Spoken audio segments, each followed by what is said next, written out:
What up, YouTube? So today is going to be project k24 coupe, and I've already pretty much prepped it. I didn't film the actually like prepping of taking out the engine and everything, but pretty much got the engine out. It was a D16 Z6 swap, and I got the bracket from the passenger side already taken off.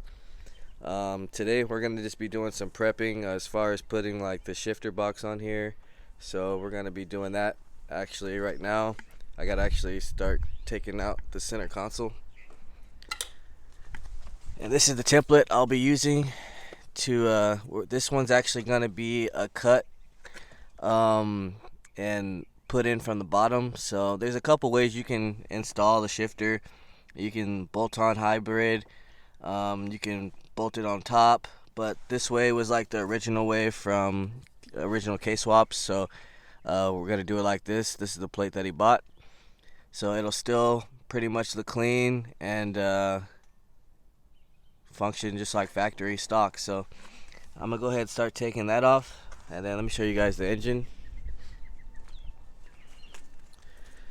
So this is pretty much the K24 we're gonna be dropping in. This is a k24a2, so this is the actual American motor.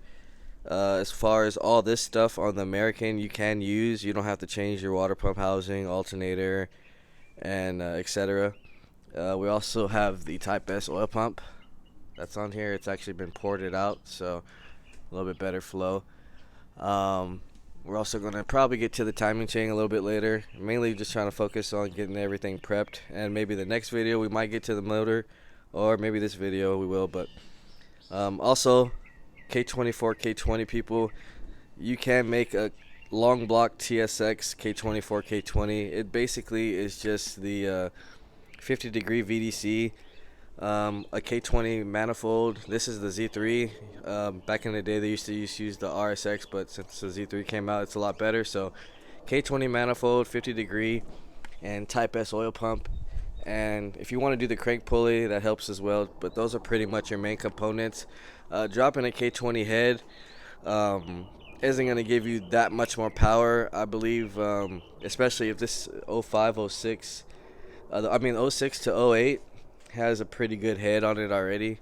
05, the ports 04 are a little smaller than the K20 heads, but I've still seen stock long block 05s push pretty good numbers from about 240 to 250. So same for K24 K20s. They pretty much the same when you're adding the 50 degree, the manifold, and the oil pump.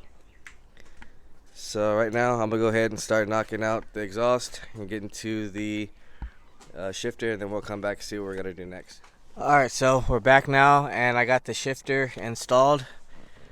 Pretty much just have to finish bolting everything down. I'm actually missing the clamp for the shifter cable, so we're not gonna finish up everything yet. We're gonna have to come back and put that back on, then we can tighten everything back up as far as inside of here. Next thing we're gonna be doing is getting to the clutch line and slave cylinder, so we can have that prepped and ready. Pretty much get everything ready for when the motor gets dropped in. I can actually just start plugging everything in. I'm gonna go ahead and clean this up a little bit, and then we're gonna go ahead and install the mount as well and get that prepped so we can drill out the holes. What you're gonna want to do is put the stock bolts at the bottom with the mount, and then that'll give you your drill spot, and then you just drill up the top, throw the bolts through, tighten those down. We're also gonna be putting cleaning these up, and maybe put the tabs on those, put the rear motor mount on, and then after that we'll come back and start getting to the timing as well. So we got a brand new timing chain. If you want to know what code it is for K24, this is it right here. So even if you're going K24, K20, same chain, you want to use K24. K20 is too small. And here's our tensioner as well, brand new tensioner.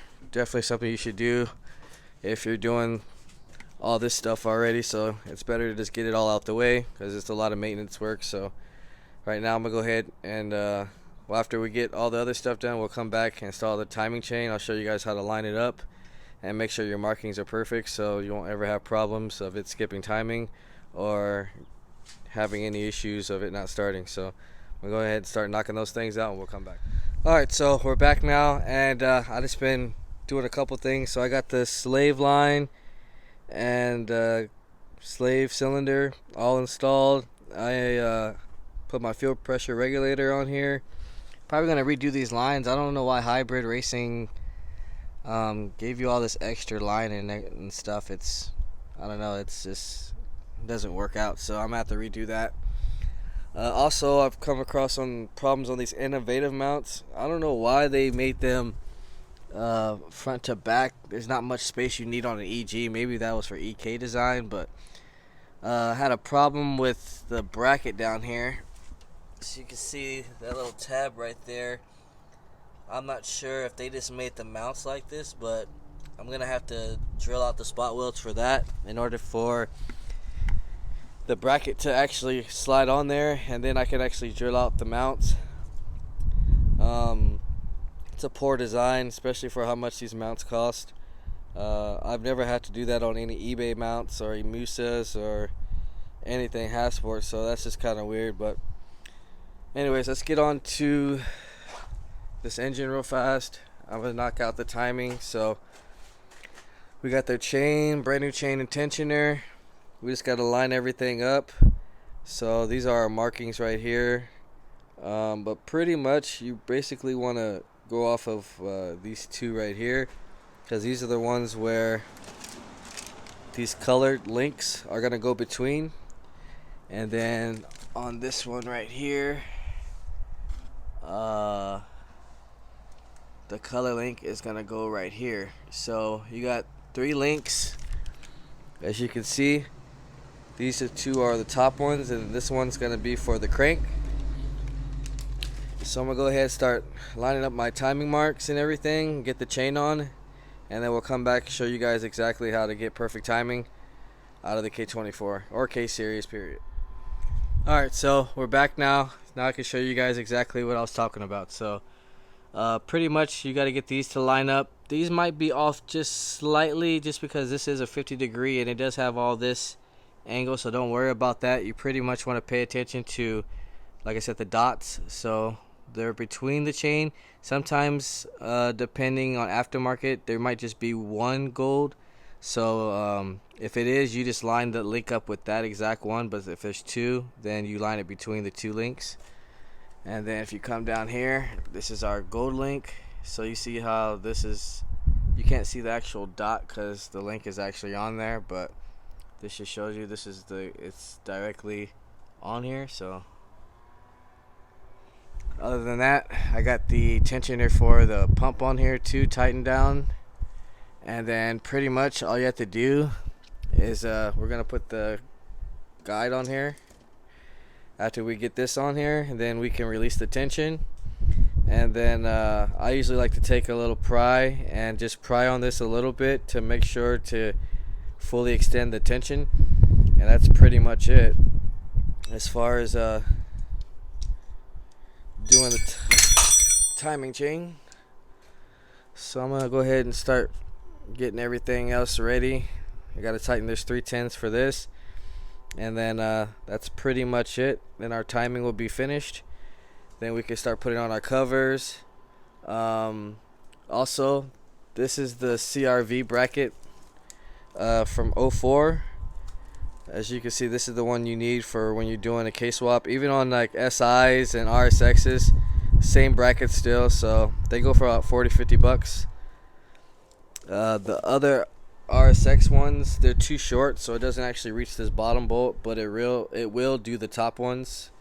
So right now I'm gonna go ahead, start knocking this out and get the timing, everything back together, and then I guess we'll start getting the oil pan installed and the side cover, and that's pretty much gonna be it for this video, guys. So I'm gonna go ahead and knock this out real fast, and then we'll come back and finish the video. Alright, so we got our side cover put on, got our VDC, our CRV pulley. Just gotta finish tightening up the crank pulley and everything, but we'll get on that tomorrow. Still gotta do the oil pan. I gotta clean that all up and everything. Other than that, that's pretty much gonna be it for this video. If you haven't liked, share, subscribe, comment, let me know what you guys think, and I'll see you guys on the next video.